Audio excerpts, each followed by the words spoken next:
It's game day here on Locked On Ravens as the Ravens are set to take on the Las Vegas Raiders. We talk about a full game preview of the game next.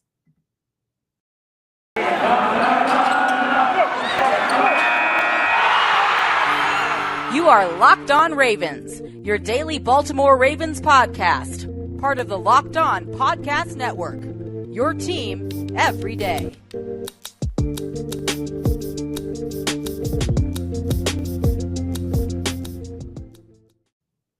And we return here with another episode of Locked On Ravens. I'm your host, Kevin Oestreicher of Ravens Wire, and it's an exciting day today. I'll call it a Purple Monday, as there were a bunch of games on Sunday, but the Ravens were not a part of them because they have Monday night all to themselves as they are getting ready to take on the Las Vegas Raiders in Vegas. It's going to be an electric atmosphere there. But today I do want to dive into a full game preview because Ravens football is officially here, and it's going to be a huge thing for the Ravens, hopefully to get off to a fast start during the 2021 season. You know, it was a disappointing end to the 2020 season for sure with the playoff loss of the Buffalo Bills.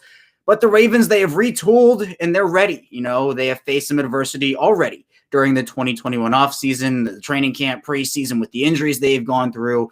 But I think Baltimore is confident in the guys that they have, and it will be an adjustment for sure. They've lost a lot of key contributors in the last couple of weeks, and this will be a game to see, all right, just how far along is this Ravens team right now? So in the first segment, I do want to talk about the Ravens offense going up against that Las Vegas Raiders defense because we will get into a full game preview. And that means in the second segment, we'll flip the field, talk about the Ravens defense going up against the Las Vegas offense. And then finally, in the third segment, we will be talking about some final score predictions, some storylines in there, sprinkling some game action as well. We'll do that throughout the whole episode, but we'll get into the real, all right, this is the final score prediction for that final segment. So we do have a lot to talk about, a lot of storylines, a lot of excitement. You know, everybody was watching the games on Sunday, and I was in this crowd, and I was thinking, this is awesome, this is great, football is back, but where are the Ravens, right? Where are the Ravens? So I'm excited to see them play. I'm excited to see just what they have up their sleeve. I know in the preseason, the offense, very vanilla. You know, Greg Roman didn't really open up a lot of that playbook as he should have done. He shouldn't have opened up that playbook. So we'll get to see a bit of where the offense is, where the defense is. It's an exciting time here, definitely, for the Baltimore Ravens. So we'll dive right into it here, though. Before we do that, we are in our second week of YouTube. This is the second Monday episode we have done. We've grown the channel a lot. I'm very appreciative of everybody who has shown support. If you're following along with us here on YouTube, where you can see my face, see the background, of course, be sure to like the video, subscribe if you do enjoy the content. It helps out the YouTube algorithm. And if you're following along in just audio form, that's Apple Podcasts, Google Podcasts, Spotify, anywhere you get your podcasts, be sure to follow the show so you get show updates. We come out with our content Monday through Friday at 6 a.m. Eastern time. And also be sure to follow me on Twitter. My personal account is KOstriker34 at KOstriker34. So with all that being said, let's dive into this full game preview. The Baltimore Ravens gearing up to take on those Las Vegas Raiders, a game that honestly I think is going to be a lot better than a lot of people anticipate. People look at the week one Ravens and they see that 164-19 over the last 4 week ones. And look, I get it. Me personally, it's tough to go against those week one Ravens, and we'll talk about my final score prediction in the last segment. But the Ravens and their track record in week one, it's unbelievable. You go back and we're talking about the offense here, so let's talk about the offensive performances. Last year, 2020, Cleveland Browns come to M&T Bank Stadium. Baltimore beats them 38-6. The year before that, 2019, Lamar Jackson's MVP season. They open up with a road win against the Miami Dolphins, 59. Yes, that's correct. 59-10. That's insanity. But it just goes to show the Ravens are on their game in the opening week, whenever they play, whether it's 1 o'clock on Sunday, 8:20, 8:15 on Monday night, right? They're always prepared, or at least they have been. Now, the Raiders are going to be trying to do their best to stop that trend and come out there and say, hey, you've outscored opponents 164-19 over those last 4 games. Well, we're here to put an end to that. And the Raiders, their defense definitely struggled last season. And looking at the Ravens offense, it was one of the biggest strengths of their team. You know, the Ravens offense, one of the most high-powered rushing offenses, especially over the last 2 seasons, especially in the rushing department.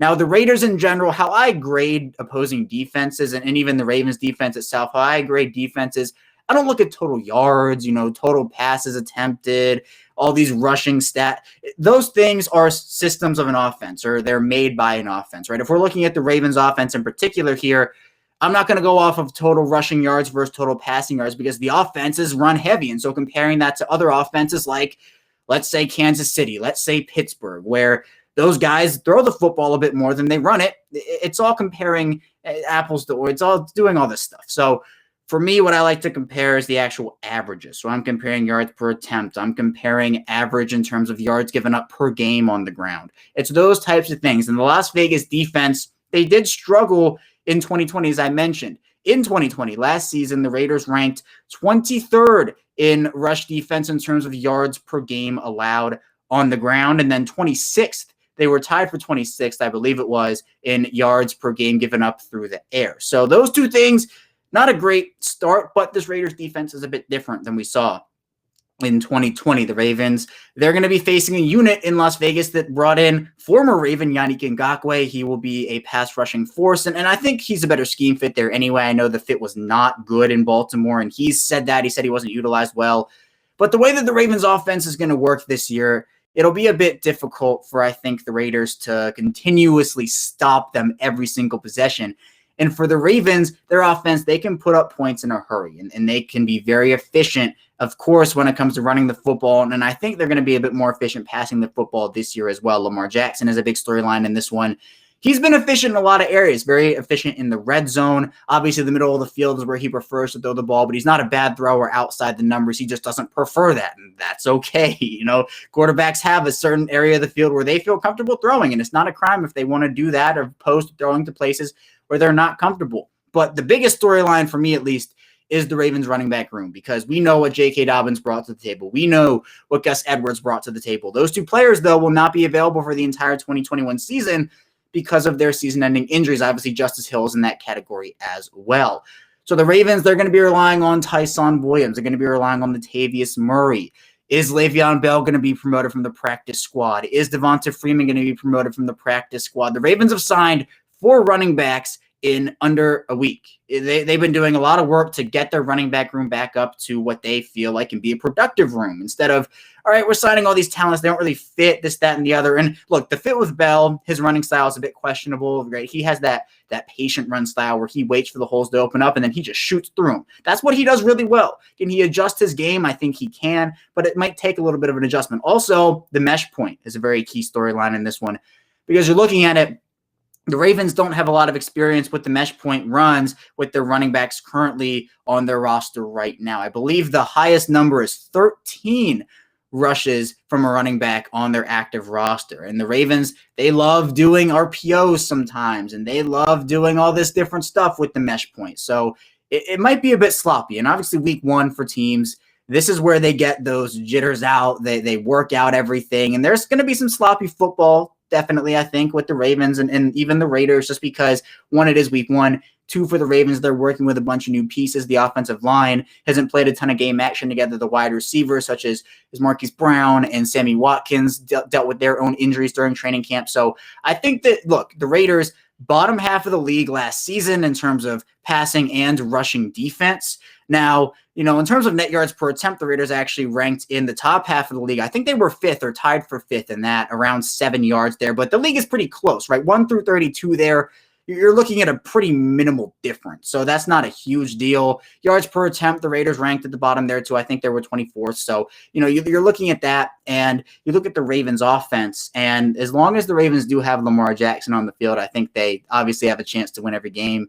Lamar Jackson anticipated to take a huge year 4 leap as he looks to secure a very big contract extension, one that's coming regardless of the kind of season he has, in my opinion, but it's a matter of when that comes. Jackson, you know, the passing offense has taken a lot of heat. Greg Roman has taken a lot of heat. How will this passing offense go up against the Raiders defense that, you know, Trayvon Mullen is there. They drafted Javon Merrick in the 2nd round, the good safety out of TCU. Now the Ravens have another TCU safety rookie in Ardarius Washington. We'll get to him in the second segment, but they have made improvements. Corey Littleton is there as a linebacker. He's decent in coverage. So they have a bunch of players who can cover. It's just a matter of, okay, how well are they going to cover?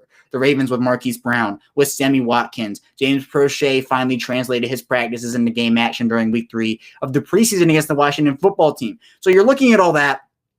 And I think that obviously with Mark Andrews in that fold as well, with the pass catching prowess that the Ravens running backs now have, I think Tyson Williams showed a bit in that department as well as pass protection. Latavius Murray, he is a pass catcher out of the backfield. He can do that. Same with Le'Veon Bell. Same with Devonta Freeman. They can all do it. And I think that's an area the Ravens have really talked up during the offseason. So I think this is a good matchup for the Ravens. They obviously brought in the reinforcements, the Ngakoue and Max Crosby tandem on the opposite sides of each other there. Who's going to go up against Alejandro Villanueva, the offensive line again? It's the gelling part. Can they gel? It might take a couple weeks, right? We might see some rust on Ronnie Stanley, but on the other hand, he's one of the best tackles, if not the best in the NFL, so he might shake that off pretty quickly, and he gets back to what we all know Ronnie Stanley can do. Alejandro Villanueva playing the right side in a live game, right? It's all these different kinds of storylines where, yes, the Ravens, they have the talent. They've lost a bit with the injuries, but I do think that with the guys that they have, they believe in each other. The offense, the drop-off in talent from the running back position, yes, it's a bit concerning because you're having a hard time, I assume, replacing J.K. Dobbins and Gus Edwards. Those aren't two guys who you just sign any running back and say, okay, they're replaced. It's okay. That's not what happens. So I think that for the Ravens, they have to believe in their guys. They have to stick to their game plan. If they get down early, don't panic, right? This is a run-first football team for a reason, but it's about time they kind of open up that passing offense. So I think we're going to see a bit more of Lamar Jackson throwing the football, especially with the injuries to the running backs. But overall, with the Raiders being in the bottom half of the league last season, obviously the improvements might push them up a little bit.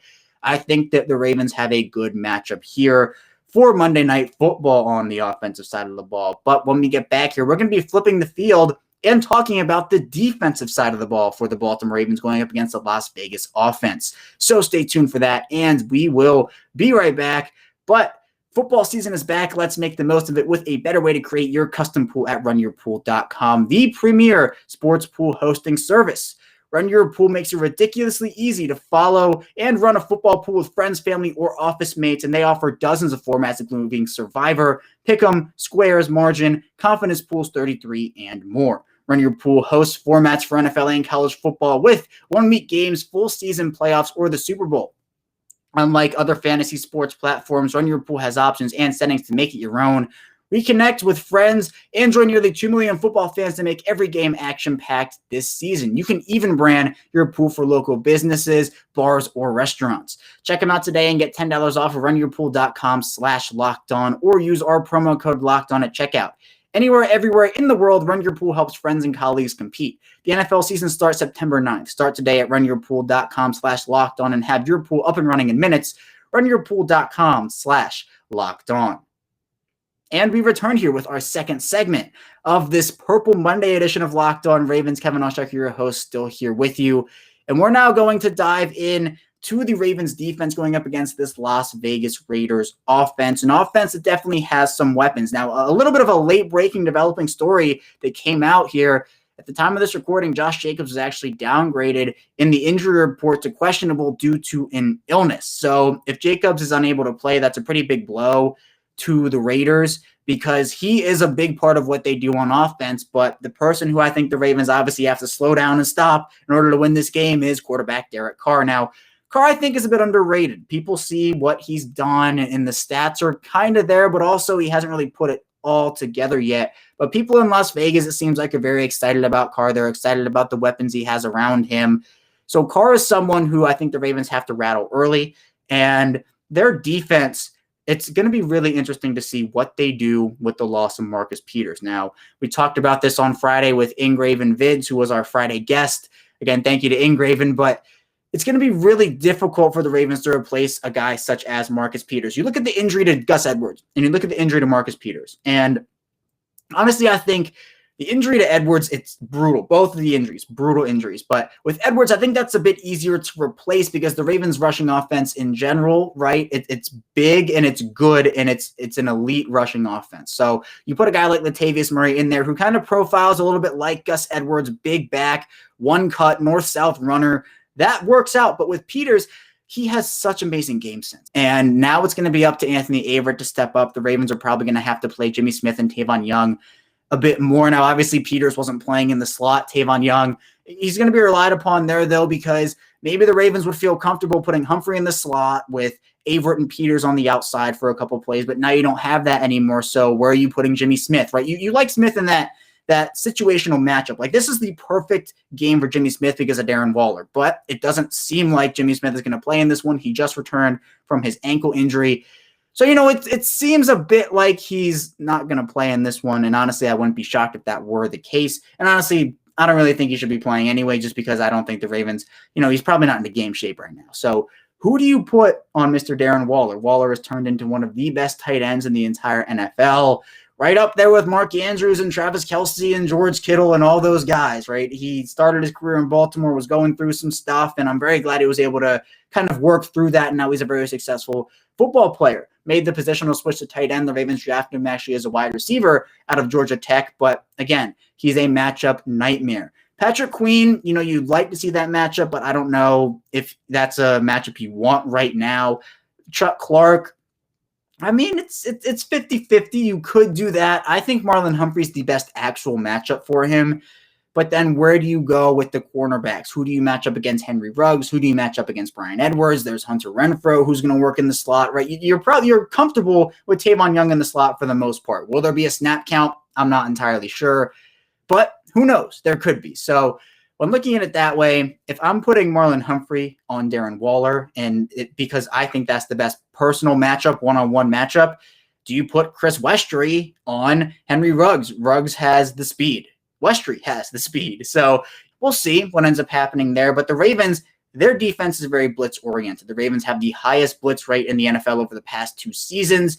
They love to generate pressure, and we all know about what they do at the line. They disguise their blitzes. They'll put 8 at the line on 2 consecutive plays. One play they'll bring all 8. The next they'll drop back everybody but 3 or 4. But this season, especially with the loss of Peters, the loss of Peters does a couple of things for this defense. It's going to force them to, I think, play a bit more conservatively. And what I mean by that is they're not going to be able to blitz as much. And what I mean by that is, they're not going to drop their blitz percentage rate by 25% or they're going to cut it in half or anything. They're still going to be one of the highest blitzing rate teams in the entire NFL. But in this game against Las Vegas, Derek Carr has proven to be a pretty good quarterback against the blitz. So you have to take that into account and say, all right, where's our matchup and what are we doing? Patrick Queen showed a lot as a blitzer during the preseason. I really like what Brandon Stevens showed as a blitzer during the preseason. Deshaun Elliott can do it as well. They have a lot of blitzers who can really come, even if it's as a free rusher or whether there is a running back blocking. I'm confident in that. But if Derek Carr starts rolling out, buying some time, Marcus Peters gave the defense, a bit of comfortability with, all right, we know Marcus Peters is going to be able to stick to his man, cover his zone, right, do whatever he needs to do. With Averett, he's a bit more unproven, and he has shown, right, when he stepped in last year due to injuries for a bit before he himself got injured, he played really well. Now, Averett, good cover guy. He's really sticky, but can sometimes not know how to play the ball, right? He'll be right there and the ball will come and he'll just not make a play on it or he'll struggle to make a play on it. So that's something he has to work on a bit. But I still think that Averett in general can do a lot of good things. And overall, the Ravens have a very talented defense. The loss of Marcus Peters is not going to completely throw a wrench in their defensive plans. But I think it will be difficult for them at first, maybe the first couple plays. Maybe the Ravens have a pick six or a forced fumble their first play, and I honestly hope they do. But it's going to take a bit of an adjustment period, much like, with the offensive line or with the wide receivers, those types of players. The Ravens might have to adjust a bit with Marcus Peters not out there because he's become such a key part of their defense. Now, without blitzing, the Ravens have struggled a bit, right? It's been a little bit difficult for them to generate pressure without blitzing. They've done it, but it's been rather inconsistent. The Ravens weren't a very high sack team last year. They were a lot better in the pressure department. It's a matter of not only getting to the quarterback, but bringing the quarterback down. The Ravens' sack leader last year was Matthew Judon, and he had 6. They brought in Justin Houston. They obviously lose Judon and Yannick Ngakoue and Jihad Ward as well. But I do think that this team has to generate pressure on Derek Carr. Again, what I said very early in this segment, which was rattle him and make sure that he is not feeling comfortable in the pocket. Because if he's kind of feeling it and he's saying, oh man, is a guy coming? How many guys are coming? Quarterbacks, we've seen this with the young rookie quarterbacks, second-year guys, third-year guys. The Ravens defense throws them for a loop. And Derek Carr is a veteran. He is a seasoned veteran, has had success at the NFL level. But let's say Jacobs isn't able to go and the Raiders have to rely on their passing offense a bit more, plus the fact that the Raiders' offensive line, that's another big storyline. The Raiders' offensive line, Richie Incognito, one of the veterans on that line, will not play in this game. They're going to have to go with a lot of young guys who haven't played at their respective positions they'll be playing at on Monday night. So they're going to have a tough time, I think, and players like Calais Campbell in Houston, and I wish Derek Wolfe was playing, but in his stead, Justin Adebike and even Tyus Bowser at Afe Owe, I think those guys can do a lot of damage, especially early on. And if they can force the Raiders to abandon the run game with their offense, and what I mean by that is if the Ravens offense can go up and score, 14, 21 early points by the midway through the second quarter or by halftime, and the Raiders can't get anything going, they're going to feel more of a sense of urgency to throw the football. Because, again, the run game feeds off of the pass game and the pass game feeds off of the run game. But if you're down by 2 or 3 possessions and you kind of start to feel that pressure, you're going to start trying to game chunk plays,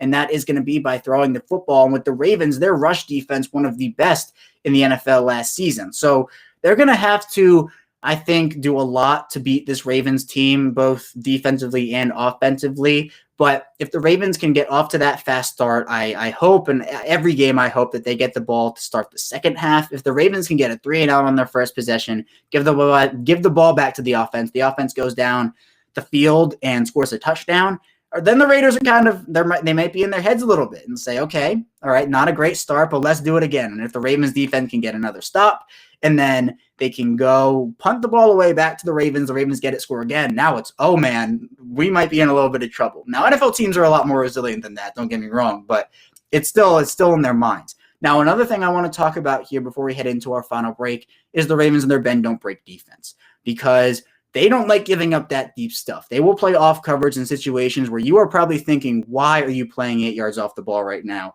And it's frustrating at times. I understand that. But the Ravens trust their red zone defense. Their red zone defense was one of the better ones in the NFL last year. And that's just what they do. They don't want to give up that 50-yard completion or that 70-yard touchdown. They want to keep everything in front of them. And to do that, they will play off coverage in certain situations.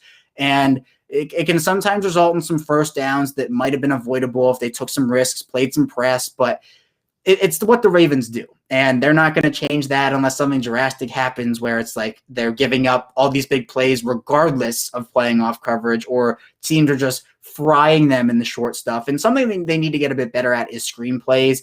With their aggressive defense, with them playing off so much, offenses will take what they give them. And they will say, all right, you're giving us 9 yards here? Fine, we'll take 9 yards instead of going for 50. And then it's 9 yards, 7 yards, 8 yards, 5 yards. They get down into the Ravens 40, the Ravens 30, and then the Ravens tighten up and say, all right, this is our time now. And my personal motto is, if the Ravens defense can end every opposing offense's drive in a kick, so whether that's a punt or a field goal, I think the Ravens win, because their offense is too high-powered not to score more points than a kick on every single possession. So I think that's what they have to do.